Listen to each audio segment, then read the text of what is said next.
I still hear the screams at night. It's been years, but that day never leaves me. We were just kids, all of us. I wasn't one of the ones teasing him, thank God for that. But I was there. I saw it all. It was a hot afternoon when the old man came into the city. Prophet Elisha, they called him. He didn't look like much to me. Just this old guy with a bald head and a long, twisted beard that looked like it hadn't seen a comb in weeks. Some of the boys started yelling at him. It started as a joke, kids being kids, you know? "Go up, bald head." "Yeah, go up, you old bald head." Everyone laughed. I laughed too. I don't even know why. It wasn't funny, but when everyone around you laughs, it's hard not to join in. That's when he stopped walking. Elisha didn't yell back or rush at us like some angry old man might. No, he just turned real slow. His eyes scanned the crowd, stopping on each one of us. He didn't look mad. He didn't look sad either. He looked something else.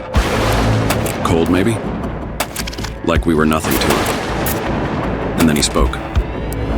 "I curse you," he said, his voice steady, calm, like he wasn't even mad. "In the name of the Lord." It felt like the air around us changed, like the heat of the day sucked all the oxygen away. Nobody laughed anymore. Nobody moved. Then it happened. Out of the trees at the edge of the path, they came. 2 bears, huge ones, bigger than any animal I'd ever seen. One was dark, almost black, and the other had this reddish-brown fur that caught the sunlight. They weren't supposed to be there. Bears didn't live near Bethel. Not that close. The first bear lunged into the crowd. Kids screamed and scattered, but it was fast. Too fast. It grabbed one of the older boys by the arm, and before he could even scream, it dragged him down. The second bear went after the younger ones.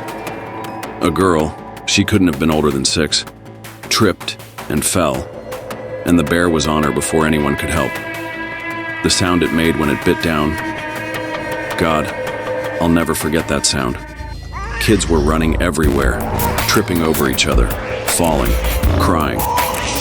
I froze. I couldn't move, couldn't think. I just stood there and watched. Some of the older boys tried to throw rocks, but it didn't do anything. The bears didn't care. They kept going, tearing into anyone who couldn't get away fast enough. I don't know how long it lasted. A minute? 2? Felt like forever. By the time the bears wandered back into the trees, 42 kids were dead. 42. And Elisha? He didn't even flinch. He just turned around and kept walking, like nothing had happened. Nobody talked about it afterward. Not really. What could we say? The parents buried their kids and life went on, but I remember. Every time I see a tree, I wonder if something's hiding in the shadows. Every time I hear kids laughing, I think about those screams.